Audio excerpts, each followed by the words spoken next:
Hey, this message brought to you by Job Creators Network. Americans in every tax bracket got a tax cut thanks to the bill signed into law last year. The economy is growing, wages rising, and Americans are feeling better about the future. Now, you've got more money to spend on what's important to you and your priorities. It's your money, after all. Now, the Democrats in Congress who voted against the tax cuts are promising to repeal the Trump tax cut and raise your taxes if they win in November. They want your money back to spend on their priorities. Only you can stop Pelosi and Steny Hoyer and the Democrats from taking your money. Only you can stop them. To find out how much of your money you get to keep instead of sending it to Washington, D.C., go to taxcutswork.com now. What a great website. Taxcutswork.com now. There's an easy-to-use calculator. By the way, this was actually started by the Fräulein. She actually started this. My wife, Ann, came up with this idea. Now, taxcutswork.com took it to the next level. There's an easy-to-use calculator, and it will tell you how much money the new tax cuts are saving you this year. Check your savings at taxcutswork.com, then sign a letter to Congress telling them to keep their grubby little hands off your tax cut savings. Go to taxcutswork.com. because the money you're saving is yours, taxcutswork.com. Check your savings and let Congress know you want to keep it. This message paid for and authorized by the Job Creators Network, Incorporated. Joining us now, Speaker of the House of Delegates of Virginia, Republican Colonial Heights, former basketball coach, former high school teacher, Kirk Cox. Mr. Speaker, good to have you with us. John, great to be with you. Thanks. All right, look, I was going to say right off the bat, I thought you made a courageous move in going forward with negotiating Medicaid expansion with the governor because you're going to get it in Virginia either way. And I think what your vision is, look, it's going to happen. So you negotiated it at the height of your leverage and got conservative reforms in there. And look, if it's good enough for Mike Pence of Indiana and it's good enough for Matt Blevins of Kentucky, two of the most conservative governors in America, then quite candidly, it's good enough for me. Where's this headed now? Yeah, it's a good question. I mean, right now the House has passed their budget again. It's a similar bill, John. I think we put two or three even more improvements. We put a lockout clause into the work requirement, which basically says if any person receiving a Medicaid benefit fails to comply with the work requirement for 3 out of 12 months, they'll be locked out of receiving benefits. They can qualify on the next open enrollment period. So I think that will give us the final reform, which I think really gives it a good flavor. It's got, besides, co-pays, it's got, a kick-out clause if you drop below the 90% federal funding. So I think it's the best of Arkansas, Indiana, and Kentucky. So I like where we're at. The Senate's still got to put the bill in the conference. And then we'll negotiate. But I think to your point, I mean, if we look at what Senator Hanger said, and I'll quote him, I have no intention of voting for a final budget that doesn't include accessing the additional federal money. And Senator Wagner, who said, I feel strongly the time is right to move forward on Medicaid expansion. To your point, I mean, I think the option always has been reforms or straight Medicaid expansion. And we feel like we can get a really good reform package that will help the working poor, but we'll also have those great reforms in there that will bend the cost curve of the program. So we need to get it done, frankly. It's, the bond rating agencies obviously are looking at us.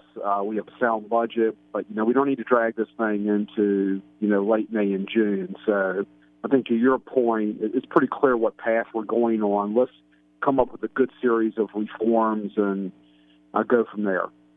Look, I just have to tell our listeners that it took a great deal of courage to do this because you knew you were going to get opposition from the Tea Party and from some right wing, if you will, or the conservative end or the whatever you want to call that wing of the party. You knew that was coming. Many of my sponsors and friends are very upset over this.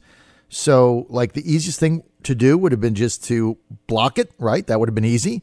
But I think you made the right decision. I think it was a courageous decision, and you did the right thing for the Commonwealth of Virginia going forward because whether you like Obamacare or not, and I don't like it, Mr. Speaker, it's the law, and it's not going away. I mean, it couldn't get repealed in 2017 at the height of the Republicans' opportunity for that. It's not getting repealed in 18. It's not getting repealed after the House midterms, because at best, the Republicans are going to lose 18, 20 seats at best and hang on. So it's not going to get repealed. And the other thing that I find unbelievable is the people who say, well, the 90% thing, even though the federal government says they're going to be paying 90%, well, that could go away at any time. They could just change their mind. No, it's a law. I mean, you just don't change your mind. You would have to pass a new law through Congress, passed by the Senate, signed by the president. I mean, if you think you're going to get that done and you're going to repeal the 90%, good luck. It's the law. It's not going away. So either we get the money or it goes to Oregon or Washington State. So, look, you absolutely made the right decision. Going forward, though, let me just ask you this. When do you see things being resolved, and do you think the Senate is going to come to the negotiating table? I do.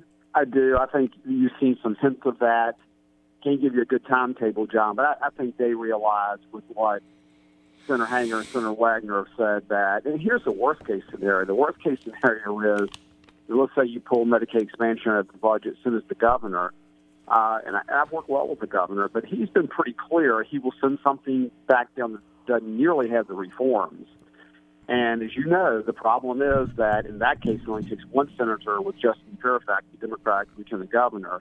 And you're going to get, which I find very ironic, you're going to get a much worse package that doesn't have all reforms. I guess you can feel good about yourself that you got, all these no votes, but it's not there. So I've always said that option just doesn't exist. I mean, it's just not going to happen. So my thought would be that, let's, negotiate a good package.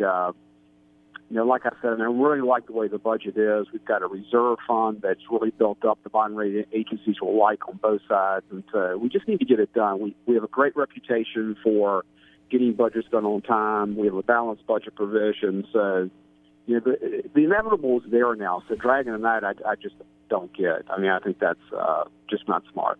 You're right. The inevitable is there. Let's get it done. Let's all move on. Everybody's got more work to do, and let's start getting the money flowing into Virginia instead of flowing somewhere else. So I think you're spot on. If I could say something else, I think the point a lot of people are missing is, and look, I led the fight against Medicaid expansion on the floor. Yep. The difference in the Trump administration, the difference in the Obama administration is night and day. You've got an administration who's committed to reform. You've got an administration who's looking to help you with work requirements. Everyone forgets during the Obama administration, they were the opposite. They hated that stuff. And so, you didn't think you were going to get that. Very few states had. So you're working with a totally different administration, which has really helped as far as changing the game. And I think you have to realize that, too. And your Mike Pence point is always a great point. Well, yeah. I mean, I was just with the vice president in Charlotte on Thursday at a tax cut rally, and he negotiated it in Indiana. But also, don't forget Matt Blevins in Kentucky. This is one of the most conservative governors in the country. And he did the same exact thing that you're attempting to do. He's like, this is inevitable. We're going to go forward. We're going to get the reforms. We're going to do it the right way. We've got a favorable administration, and we're going to help those in Kentucky. And this is the other thing. Look, this whole thing about Medicaid expansion and handouts, it's baloney. Medicaid expansion is made for working people who have fallen in the gap. I mean, I keep saying this, and it just, people don't get it. They say, well, we can't have another entitlement. This is not an entitlement. These are people that make too much money. They're working. They make too much money to qualify for Obamacare subsidies or for Medicaid. But they don't make enough money to buy their insurance, and their companies don't provide it for them. So they're just left hanging, and they want to move up the ladder, and they don't want Medicaid expansion. They want a better job. They want to make more money. They want to be able to make their own choices. But this is helping them out. And I can say that in Virginia, 85% of those people that are going to benefit for Medicaid expansion voted for Trump in 2016. And now what are we supposed to do? Just kick them to the curb over some white paper that comes out of the Heritage Foundation? I don't think so. We're with Speaker of the House of Colonial Heights, Kirk Cox. And he's got a slim majority, 51-49. He's done a lot with a little, I can tell you that. Mr. Speaker, I want to talk about an initiative that you have, a new campaign you're launching called A Glimpse to the Future, to highlight the extreme positions some of the House Democrats have taken on issues. Can you tell us what that is and what you're going to do with it going forward? Sure, and I know you've been talking about a lot about Delegate Davis. So I'll use him as a lead-in. I mean, we have a 51-49 majority, and obviously, you would disagree a little bit on this one. I mean, Glenn is such a valuable member to us, and I've talked to him on several occasions, and he is making up his mind, but I think he feels very strongly that 51-49 majority is pretty sacred, and for that reason, I mean, if you look at all the things that we did block, and you made a great point, I think, right before I came in, and everyone thinks it's a federal point with the Democrats trying to repeal the Trump tax cuts, but that's their mantra. I mean, I think probably something that's done more good for the economy than anything. And look what we faced. We faced $770 million worth of tax cuts in 2018 alone, and everything you can think of, from streaming services like Netflix and Hulu to, they want to do, obviously, the Metro piece with, generally, tax increases, they just go on and on, whether they be watercraft sales and use tax, which obviously wouldn't be helpful down here in Hampton Roads area, Uber and Lyft. And so the point being that, especially the business community, if we lose that 51-49 majority, here's a glimpse of the future. You're going to have, tax increases, and then we could just go on and on and on. We had the sanctuary city, obviously battle on the floor. You've got, unlimited absentee voting, and as far as Second Amendment rights go, we're the ones that have a great, I think, committee, a select committee, really looking at what we can really do to help schools and, taking the politics of the gun debate out, and they just want to limit, Second Amendment rights whenever they can. So I think the thought being that, hey, conservatives, this is what your 51 majority constantly delivers, and here's a bad glimpse of the future if you, don't keep us in power, frankly. And I've and Glenn Davis is a very important part of that, John. So. Well, look, I know you want to keep you don't want to take that van around Virginia Beach anyway. It's just not big enough. I know. Well, just selfishly, if I were to move my family to Northern Virginia, I would probably say, yeah, stay in the house. But selfishly, I want him in Virginia Beach because he's fun.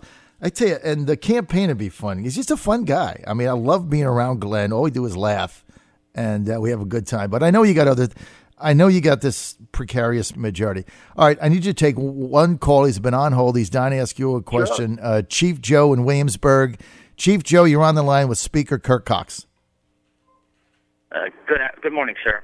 I have just one question, though. I keep hearing all of this, that these things are necessary and that they're going to happen. Well, you people are going to. It's got to happen. My children into fiscal slavery. Okay, there is no constitutional provision, and I understand that the courts have ruled that these things are legal, but Medicare, Medicaid, Social Security, all are extra constitutional. No one. I have been able to find no politician, no lawyer, which can cite for me the specific article in Title 1 or Article 1, Section 8 of the Constitution that provides the federal government with any authority to do these things, and this is 70%. Joe, is there a question in our future here? What's your question? My question is, how can you support something that is beyond the realm of the Constitution? All right, thank you. All right, so Joe's question is, I guess, back to the bigger picture, how can you support something that's not in the Constitution, but like... I think the federal government's abused the elastic clause on a lot more than Medicaid expansion, and federalism is something, you're correct, that we need to rebalance. I'm not going to argue that. The problem is with, what we can actually do. I mean, the Trump administration has been very clear, and I think they very much want to see reforms, but they've even said, that it's the law of the land. I mean, that's your dilemma. I mean, and so I think where I'm coming from, I love your argument about grandchildren and the future. I couldn't agree with you more. The problem is, once again, if you have straight Medicaid expansion, and that's really your choice, then my fear would be that without the work requirements and really, which works very well with welfare reform, and without, and don't think we have a 90-10 kick-out switch. John talked a lot about, helping the working poor, especially with premium assistance. We have premium assistance with some skin in the game where we're hoping then they can afford to, obviously, get into commercial plans, et cetera. So, and this will sound, we actually have the same goal. It's just, I think this is the the doable, practical part. And it was a tough decision, believe me, but I just felt like, I was going to do what I thought, was right in this circumstance, and that was the decision. But I certainly understand your point. Well, look, Joe, we appreciate your question, and, this is a tough thing, but Obamacare is a law. And I'm just a realist, right? I'm not an ideologue. Everybody knows that, and I don't read the talking points from the RNC, and the Heritage Foundation doesn't send me a white paper and tell me what to do. Common sense, we have to pass this thing because it's going to pass anyway, right? And it's either now it gets passed with reforms or it gets passed with Bernie Sanders style Medicaid expansion. Pick one. That's the reality. I got to go. Kirk Cox, thanks for being with us. Always good to have you. You can follow the speaker on Twitter. Go to @SpeakerCox, @SpeakerCox.